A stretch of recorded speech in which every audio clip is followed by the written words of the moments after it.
Hi, Kathy White, certified professional ergonomist.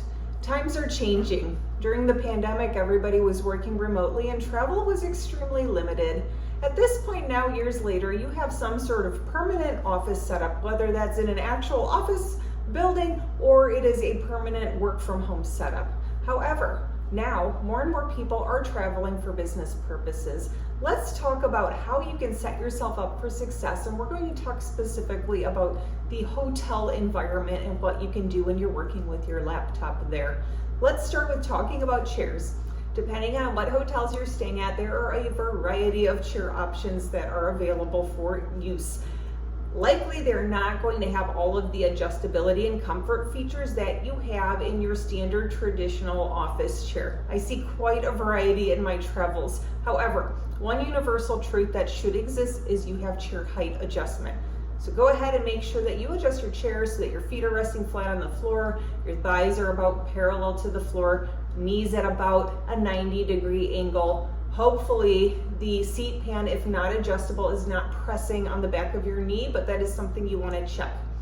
Lumbar support is a very desirable feature, but a lot of hotel chairs may not have that feature. So I'm going to show you a little hack for that. I have a hotel towel out of the bathroom here, and what I can do is just take this and roll it up to create what I would call artificial lumbar support. If you want to pack a couple of rubber bands with you on your travels just to secure this in place, then what you do is just place it right here into the small of your back and use that as a portable lumbar support in a sense. You can take advantage again of a hand towel that you have in your bathroom.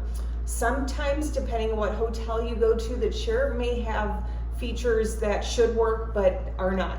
Basically a broken chair. I would encourage you to call the hotel desk in those situations and ask if they're able to swap out for a fully functional chair. It does happen. Now let's talk about the work surface. It gets really tricky, and I would encourage you to just play around. A lot of times there's a countertop like this, but there's also another countertop that the television is on. Play around, see which height works for you. In this situation, it's kind of interesting for me because I also have this rolling table, which provides me yet another adjustability option. And in an ideal world, I would have a external monitor here, and then I could set up a keyboard here. However, we know we can't travel with a lot of things, and you're likely not going to be traveling with an external monitor, although there are some really nice travel options available. You may also not be traveling with an external keyboard, and that's what we're going to talk about, is that sort of configuration. What you want to do, if you're just working off this laptop, you're going to be sacrificing something. The display is connected to the keyboard. So here, I'm at a pretty good height with my line of sight hitting about the top third of the screen, but the problem that I have not only is this reach, because right now I have this desk in front of me, but I am working above my elbow height. Ideally, I want to be about my elbow height or potentially even lower than elbow height. So what I'm going to do is bring this laptop down, and hopefully you can see I'm at a more optimal height for typing. And the way I look at sacrificing is I would rather be at the right height for my arms and sacrifice some of that display screen than vice versa, because typically upper extremity disorders are more prevalent for me personally, and that's what I'm going to avoid. However, in order to counteract this less than ideal display height, what I'm going to focus on is making sure I take a lot of breaks when I'm working, standing up, stretching, moving around. We talk a lot about the concept of micro breaks. I would encourage you definitely take use of every 5 to 10 minutes or so. If you can pull your hands away for at least a minute or so just to take a break. You want those breaks to be extremely frequent because you know you don't have an ideal setup.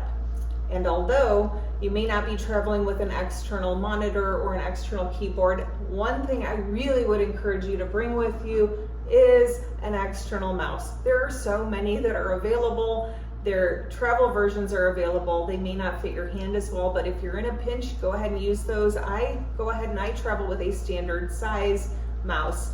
They are pretty easy to fit into your bag or your backpack, and I would encourage, if you're able to fit that into your travel luggage, go ahead and try to bring a traditional mouse with you. Ideally wireless, because again, it just makes your life easier. As we know, wires can get kinked and just cause other issues as you're trying to plug in and try to unkink the cord. Let's just not have that happen. Lastly is the environment, of course. You can see right now I'm in a traditional lighting configuration as far as natural light. I'm very fortunate here. As you can see, I have a task light that's available. Just make sure you have enough lighting for your work, because likely you're going to be working early hours or late nights. This seems to happen to a lot of business travelers. Just make sure you have enough illumination to see your work so that you don't suffer any symptoms of eye strain. Certainly there are so many more things you can think about when you're setting up your hotel office environment, but I do hope that these few quick tips help set you up for success. Thanks for listening.